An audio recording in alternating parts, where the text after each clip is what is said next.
Hey Journey students, Jadner here, and today we are starting our brand new series called Love Hate. Now if you've been following with us on social media, on Instagram, Facebook, we've been posting just like daily devotionals from this series already, so we've kind of touched on this topic a little bit, but I think this series is so timely for what we're going through in the world right now. So if you're not already following us on Instagram, make sure that you are.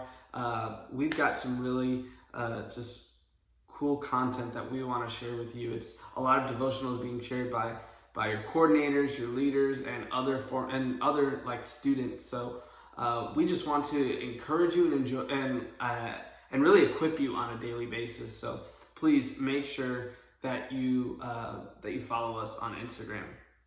So today we're going to be talking about something that I think is really, how would you say it? It's something that's plagued our society, and I think it has for a really long time, even before all the racial injustice protest stuff that's going on right now. And it's kind of like, it's sometimes, I think the best way to put it is that we have tried to minimize the power of our words while the words still have power, right? So here's an example. We toss out the words love and hate pretty loosely. When you think about it, you're like, oh, I hate that, or I love that, or I hate people, and I love this. But do you really love it? And do you really hate it? A lot of times it's just us talking because we're just saying something and we can't express it in another way. But the power of those two words, love and hate, are much stronger than we actually lead them to be. And so, man, I just want us to really think about this today. See, right now we live in a culture where it's pretty easy to choose not to love, I should say, and to hate people or ideas. And we, like I say, we throw that term out pretty loosely, but if love is such a big deal, why does hate, and specifically hate towards other people, seem to be such a natural part of our lives and how we live? Why does that take precedent over love? So today we're going to talk about a little bit of a different part of that, and that's gossip, right? So gossip is this just basically having conversations about people in a poor manner, most of the time, if not all the time, behind their back. So they're not fully aware of what's going on. You're not going to them with the issue, but instead you're talking to other people about it. And gossip, I mean, we hear it and it's like, part of us is like, yeah, like we want to hear it. But there's a part of us that's like, man, but we don't want to hear it about us. We don't want other people talking about us poorly behind our backs. But the reality of it is that it happens all the time. And it's unfortunate, but that's what we're saying. If it's so easy to hate in this culture and love is such a big deal, why do we choose to hate specifically with our words and through gossip? And when it comes to gossip, we all need to take a look in the mirror, because if we ask ourselves if we participate in this form of hate, I would say that most of us would say, yeah, like we do so pretty often. So why do we have such an attraction to gossiping and spilling the tea about what's going on in the lives of other people? So a lot of it's fueled by our insecurities. It's an easy way to bond with people. It's fun. It gives us like this competitive advantage. Sometimes it's true, and other times it's like totally innocent intentions. But that doesn't make gossip any less harmful. And here's what I want you to know. Gossip is not a high school thing. It's not a middle school thing. It is just a people thing. It's unfortunate that gossip is viewed as just this totally acceptable part of our culture. But if everyone knows that gossip is a bad thing when it's about them, why is it so difficult for us to stop gossiping in general? If it's something that we don't want for ourselves and we don't want other people to participate when it comes to us, why then is it so difficult for us to stop ourselves from gossiping? Interestingly enough, I always tell you the Bible never leaves us hanging. The Apostle Paul wrote a letter to a people at a church in a city called Ephesus. And so it's a letter to the Ephesians. And Ephesus in itself was probably one of the most fascinating cities in the ancient world. It is very culturally diverse. It was this bustling city with diversity of people, of color, of religions, of so many different things. And they were all clustered together. And it was basically a bunch of people that living together in a space that had tons of differences.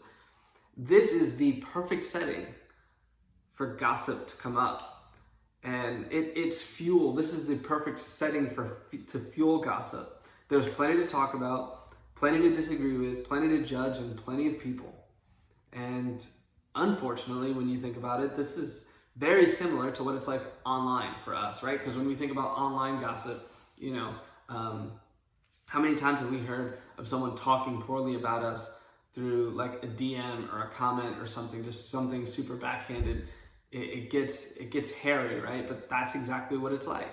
Online is super diverse, tons of differences, all these people in the same place being able to talk about the same things, to disagree on the same things. It sets the stage to perfectly fuel gossip. And so Paul writes this letter to the Ephesians, who are dealing with a very similar situation. And listen to what Paul writes in Ephesians chapter 4, verse 29. It says, "Do not let any unwholesome talk come out of your mouths." So again, Ephesians 4:29 says, "Do not let any unwholesome talk come out of your mouths." And so here's like what's interesting about that, is he's like, don't let anything come out of your mouth that isn't going to do something good for people. If it's going to do more damage than good, don't bother. That's not who we're called to be. That's not what you're called to do as a Christian. Just don't do it. See, trash talking rots relationships around you. It seems to rot everything. And the thing is, not only does it rot everything around you, it actually might be the indication of something that's unwholesome inside of you. And Jesus actually talked about this himself.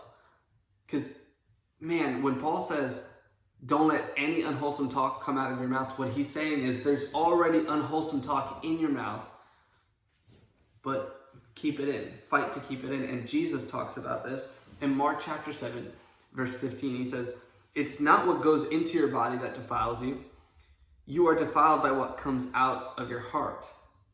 So more than the words that you speak, it's about the motivation of the words that come out that really defile who you are, and you participating in certain conversations and allowing certain things to be said that shouldn't be said because they're not wholesome or helpful.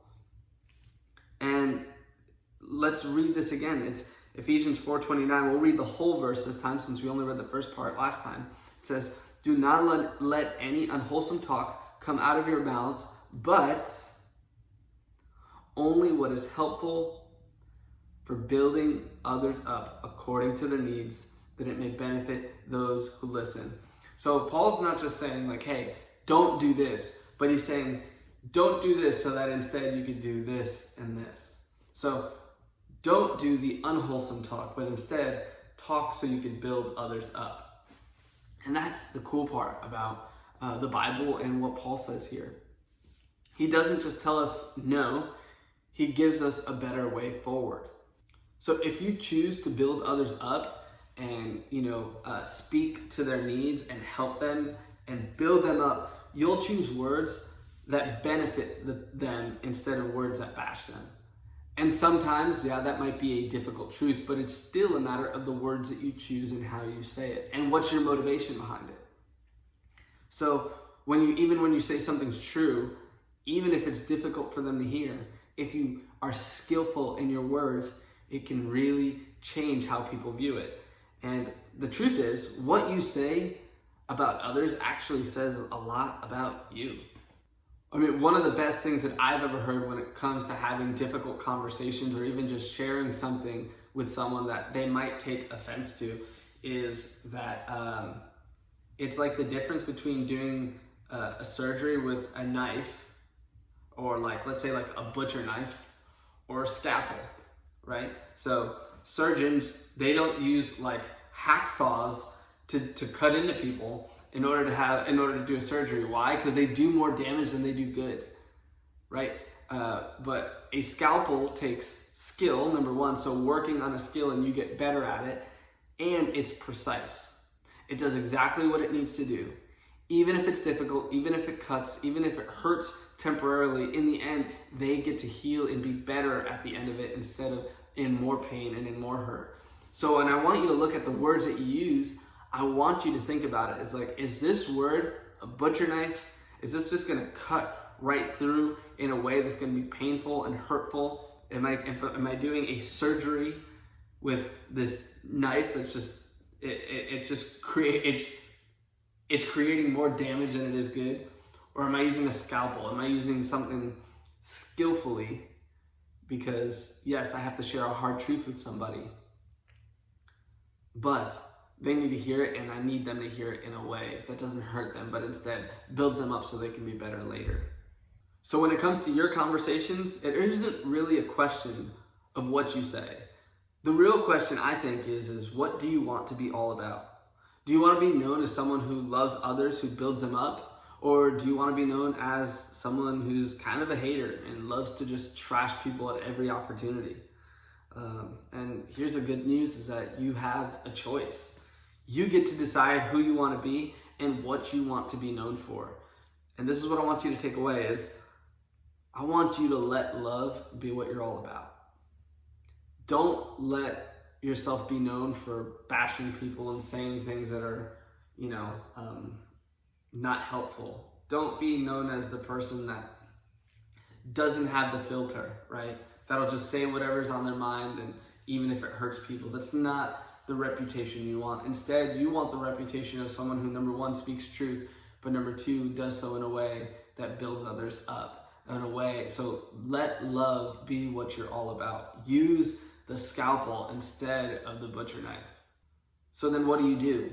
Well, although I said it's not so much about the words you say, but instead like your intentions behind it and what you're actually all about, there is a part of us that needs to ask the question of,